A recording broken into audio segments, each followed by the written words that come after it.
시청자 여러분 안녕하십니까? 1860년대 근대화 이래 일본은 강력한 국력으로 세계 역사에 커다란 영향을 미치는 강대국으로 떠올랐습니다. 1905년 강제 한일 병합의 5년 전이죠. 러일 전쟁에서 일본이 승리를 했고 러시아는 유럽에 있는 발틱 함대마저 동북아로 보내서 일본과의 최후의 결전을 치렀습니다마는 패했습니다. 이 전쟁으로 러시아의 로마노프 왕조 니콜라이 2세는 크게 흔들렸습니다. 러일 전쟁에서 패한 1905년 대규모의 민중 봉기가 일어났고 이 봉기가 결국은 12년 후에 1917년 러시아 혁명으로 결말을 맺게 됩니다. 자, 그렇다면 일본이 러시아를 무찌른 것은 러시아가 패함으로써 러시아에서 전 세계적인 사회주의, 공산주의가 처음으로 시작되는 이런 거대한 역사의 흐름에 단초를 제공했던 것입니다. 이어서 한일 강제 병합, 그리고 진주만 공격에 의한 태평양 전쟁은 비록 일본이 패했습니다마는 전후에 일본이 세계 1, 2위를 다투는 공업국, 세계 2위의 경제대국, 지금은 이제 3위입니다만은 이런 위치로 발돋움하는 데에 커다란 역할을 했습니다. 1592년에 임진왜란이 일본이 칼과 조총으로 한국을 공격한 것이라면 1910년의 한국 강제 병합은 일본이 총체적인 국력으로 한국을 먹어버린 것입니다. 식민지화한 것입니다. 이번에는 칼도 없고 조총도 없고 그리고 항공모함도 없고 대포도 없지만 전후 1945년 해방 이후에 처음으로 일본이 한국에 대해서 경제전쟁을 선포한 것입니다. 세 번째, 한국에 대한 침략이요 공격이요 일종의 선전포고입니다. 이런 어떤 막중한 역사적인 의미를 모른 채 이 문재인 정권은 우물안 깨구리에서 조약돌만 일본을 향해서 던지고 있습니다. 김현정 국가안보실 제2차장이 와싱턴으로 건너가서 백악관 비서실장을 만나고 국가안보회의 부보좌관을 포함한 미국의 정계의회 지도자들을 만나고 있습니다.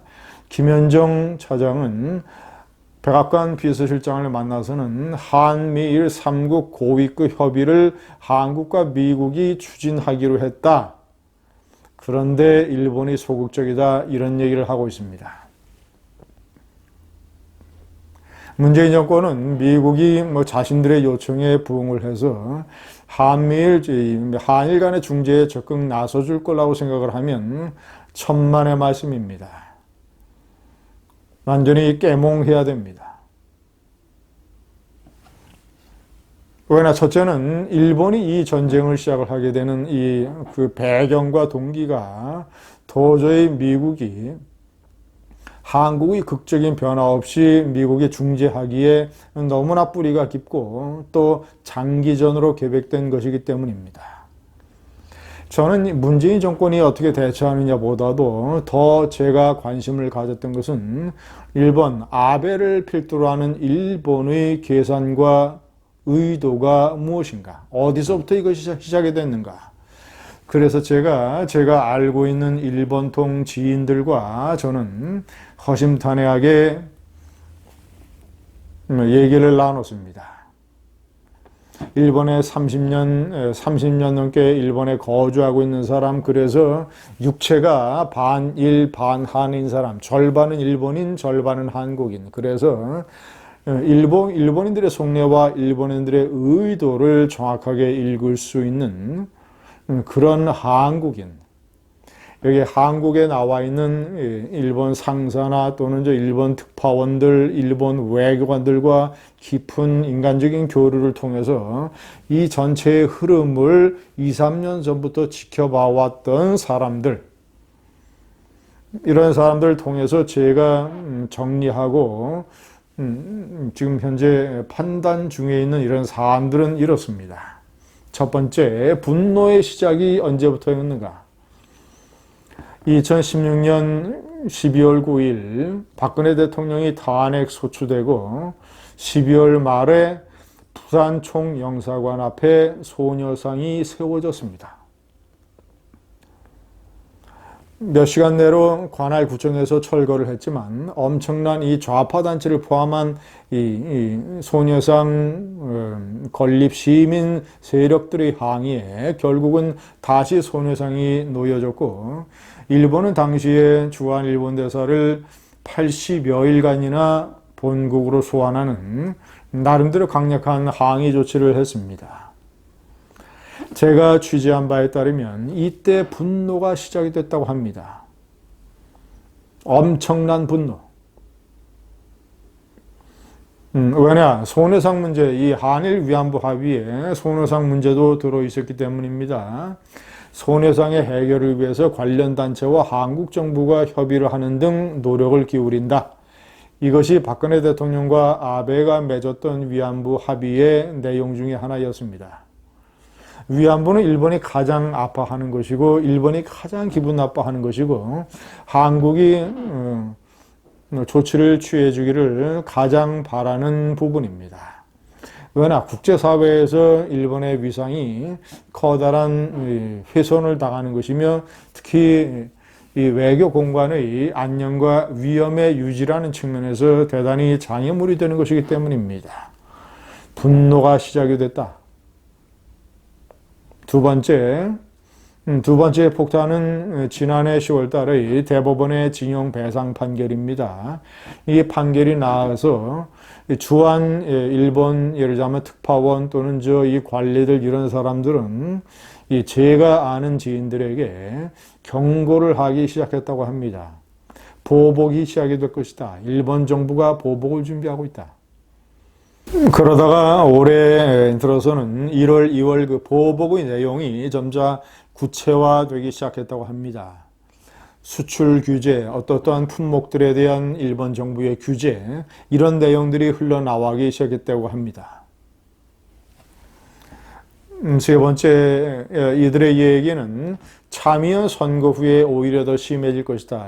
한국 내에서는 일부 인사들이 이것은 아베가 선거를 겨냥한 것이며, 이 문재인 대통령도 아베가 정치적인 목적으로 하고 있다고 얘기를 했습니다만은 선거를 겨냥한 것이며 따라서 선거가 끝난 다음에 수그러들 것이다라는 이런 엉성한 핫바지 바람새는 소리를 하고 있는 인사들이 있습니다. 그러나 선거 이후에 오히려 더 심해질 거라고 합니다. 왜냐? 선거 때는 그나마 일본 국민들 중에서도 아베의 경제 보복 조치가 좀 너무 심한 것 아니냐, 그렇게까지 할 필요가 있느냐라고 생각하는 유권자들이 꽤 있기 때문에 선거 전에는 오히려 아베가 이런 사람들을 의식해서라도 보복 조치를 노골화, 강력화하지는 않을 것이다. 그런데 선거가 끝나면 아베가 선거의 부담으로부터 자유로워지기 때문에 오히려 아베의 공세는 훨씬 더 강력해질 수 있을 것이다. 네 번째, 미국의 중재 한간 기대다. 제가 6번에 6번째 표시를 했습니다만은 문재인의 정권 교체를 노리는 것이 아베의 기획이기 때문에 속으로 문재인 정권에 대해서 경멸의 분위기를 가지고 있는 미국조차 미국이 나서서 할 수 없는 일을 일본이 해주고 있다.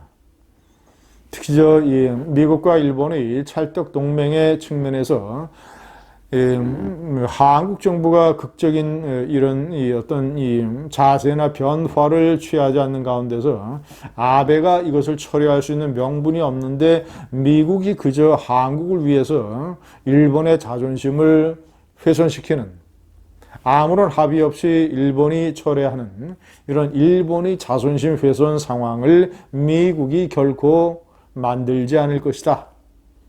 오히려 미국은 속으로 상당 기간 문재인 좌파 정권이 어떤 펀치를 맞는 것에 대해서 즐기고 있을 상황이 가능하다. 다섯 번째는 아베의 칼끝이 결국 소녀상까지 간다. 아베는 언제 철회할 것인가?